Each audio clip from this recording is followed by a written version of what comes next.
हम दूसरों की शिकायतों में और कभी-कभी अपनी ही ज़िंदगी, अपनी ही परिस्थितियों के कारण शिकायतें करने में कितना समय वेस्ट करते हैं, कभी इस चीज़ पर आप सब नोटिस कीजिएगा। Jai Sai Ram everyone, welcome to बंदे हैं हम साई के। बाबा के आशीर्वाद से आज एक छोटा सा मैसेज जो मैं आप सबको देना चाहती हूँ कि हम जो इतना समय जो हमें परेशान कर रहे हैं, जो हमें तंग कर रहे हैं, या जो सिचुएशन है, मे बी फाइनेंशियल क्राइसिस है, जो भी है वो जाने का नाम ही नहीं ले रही, या कोई ऐसी बीमारी है जिससे हम बहुत परेशान हैं, ठीक ही नहीं हो रहा, तो हम उस चीज़ को कितना डिस्कस करने में अपना समय लगाते हैं। कभी इस पर ध्यान दीजिएगा। Whole good lot of time we devote to that. और मेरा मैसेज आज उन सभी लोगों के लिए, सभी भक्तों के लिए आज यही है कि क्यों ना इसकी जगह हम बाबा की पूजा में समय व्यतीत करना शुरू करें। मेरे पास बहुत सारे लोग, बाबा की इतनी कृपा, इतनी आशीर्वाद है कि बहुत प्यारे प्यारे लोग जुड़े हैं और हर कोई मुझसे बातें करते हैं, जिनको मैं बहुत रेगुलरली रिप्लाई देती हूँ, तो वो मुझे अपनी और भी चीज़ें बताते हैं। तो मैंने एक कॉमन चीज़ जो नोटिस की है, वो मैंने ये देखा है कि हम या तो वैसे सवालों में ज़्यादा उलझ जाते हैं जिसके जवाब हमें जितने मालूम है उतने ही मिला जुला कर सामने वाले को मालूम है। हो सकता है कि वो शब्द सुंदर प्रयोग करे, शब्द हम थोड़े कम खूबसूरत शब्दों का इस्तेमाल करें, पर मतलब मिला जुला कर उतना ही हमें भी पता होता है जितना सामने वाले को। और कुछ ऐसे सवाल है ना जिसके जवाब किसी के पास नहीं है, हम उन सब में उलझ जाते हैं कि वही इंसान हमारी ज़िंदगी में क्यों आया, या ये समय मेरी ज़िंदगी में क्यों आया, या ये नुकसान मेरे साथ क्यों हुआ, या ये बीमारी मुझे क्यों हुई। इसमें समय बर्बाद करने की जगह क्यों ना हम अपना समय जो है वो प्रेयर्स में लगाएं। आपको पता है, एक डिवोटी हैं, वो बहुत ही ज़्यादा फिनेंशियल क्राइसिस से गुज़र रही थी। तो फिर जैसे सबको बताया जाता है कि आप ये करो वो करो, उनको भी बताया कि आप साई सचरित जी पढ़ो, बाबा की स्तवन मंजीरी करो, ये वो। उन्होंने इतनी शिद्दत से उसको करना शुरू किया कि बाबा धीरे धीरे रास्ता निकालते चले गए। तो मैं ये सारी चीज़ों को नोटिस करी थी। वो बहुत भयंकर फिनेंशियल क्राइसिस से गुजर रही थी और अब धीरे धीरे रिकवर हो रहा है।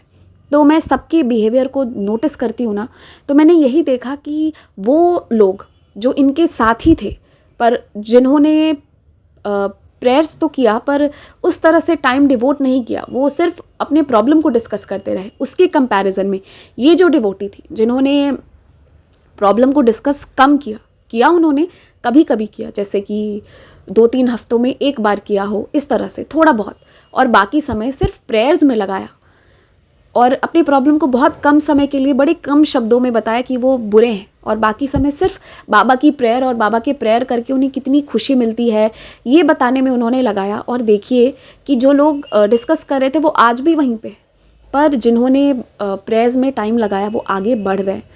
और इसके बाद मैंने सोचा, जब ये चीज़ मैंने पूरी ऑब्ज़र्व की, इस पूरे साइकिल को पास्ट 2-3 महीनों में, तो मैंने ये पाया ना कि अपनी प्रॉब्लम को डिस्कस करने की जगह पढ़िए, इतनी बार साई सच्चरित जी पढ़िए, इतना ज़्यादा पढ़िए कि बाबा को आना पड़े। आप मतलब पकड़ लीजिए उसे एकदम। वो कहते हैं ना कि साई सच्चरित जी को पकड़ना मतलब बाबा के हाथ को पकड़ना। इतने ज़ोर से पकड़िए ना कि मतलब इतनी ज़ोर की पकड़ के रखिए। पकड़ के रखना मतलब उसी के पारायण में लग जाइए।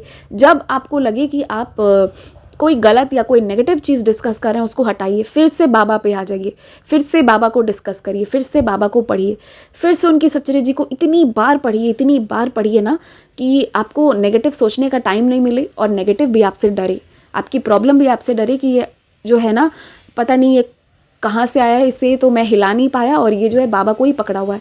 तो होल्ड बाबा को होल्ड करना मतलब उनकी साई सच्चरित जी को पढ़िए।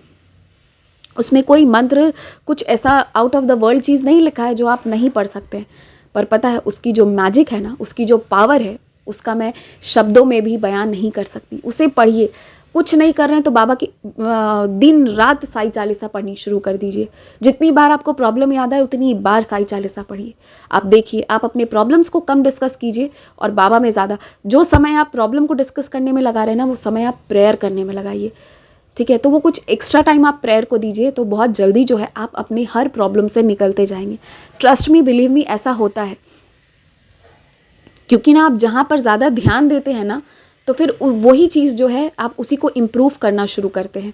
अगर आप पढ़ाई में आपने नोटिस किया होगा कि जिनका मैथ्स वीक है, अगर उन्होंने किसी साल मैथ्स में ज़्यादा ध्यान दे दिया तो वो अच्छा स्कोर कर लेते हैं। तो सेम वही चीज़ यहाँ पर भी अप्लाई करता है। अगर आप अपने प्रॉब्लम्स को ज़्यादा ध्यान देंगे तो आपको और पता चलेगा कि इस प्रॉब्लम में और क्या क्या प्रॉब्लम है और उसके क्या क्या और कॉन्सिक्वेंसेस हो सकती हैं और कितनी लाइफ मुश्किल हो सकती है। पर वहीं अगर आप प्रॉब्लम की जगह बाबा को के बारे में, बाबा की बारे में डिस्कस करेंगे, बाबा के पारायण करेंगे, बाबा की साई सचरित जी पढ़ते जाएंगे ना, मतलब इस हद तक कि कोई बात नहीं बाबा, ले लो सबूरी की परीक्षा, मैं भी देखता हूँ कि कब तुम नहीं पिघलते, क्योंकि बाबा तो हैं ही, वो तो बहुत प्यारे हैं। तो आप बाबा की साई सचरित जी पढ़ना शुरू कीजिए। जितना समय आप वेस्ट कर रहे हैं दूसरे के या नेगेटिव लोगों के बारे में सोचने में, उतना ही समय आप प्रेयर्स में लगाइए। आप देखिए लाइफ मैजिकली बदलेगी। ये चीज़ मैंने पर्सनली बहुत सारे डिवोटीज़ के साथ महसूस किया है। बहुत सारे डिवोटीज़, नहीं भी तो 300-400 लोगों में मैंने ये चीज़ नोटिस की है। मैंने बहुत लोगों को बताया कि आप ऐसा करो, और मतलब एक तो उसमें से कुछ लोग जो हैं वो किए, कुछ दिन के बाद छूट गया, कुछ लोग एकदम करते रहे, कुछ लोग और प्रेयर्स करने लगे, अपने प्रॉब्लम को साइड कर दिया and they focused more on prayers. And when you focus more on prayers which means कि आप बाबा पर फोकस कर रहे हो, तो लाइफ तो सुंदर होगी ही ना। तो वो प्रॉब्लम को तो जाना ही, क्योंकि आपने उससे ध्यान हटा दिया है अपना। ध्यान हटने की देरी है, वो भी हट जाएगा। तो बस इस चीज़ को समझिए, और आशा करती हूँ कि आज के बाद आप नेगेटिव बातें, नेगेटिव चीज़ों से दूर रहेंगे। हाँ, हमारी प्रॉब्लम का कॉज हो सकता है कि किसी और इंसान की एक्टिविटीज़ बन रही है, पर वो तब तक प्रॉब्लम नहीं बनेगी जब तक हम उसको आने नहीं देंगे। ठीक है, और थोड़ा सा स्ट्रांग बनिए, बाबा के बच्चे बनिए। जो आ रहा है आने दीजिए, जो जा रहा है जाने दीजिए, मस्त रहिए, बाबा में एकदम जिसे कहते हैं ना लीन रहना, वो रहिए, सब ठीक हो जाएगा।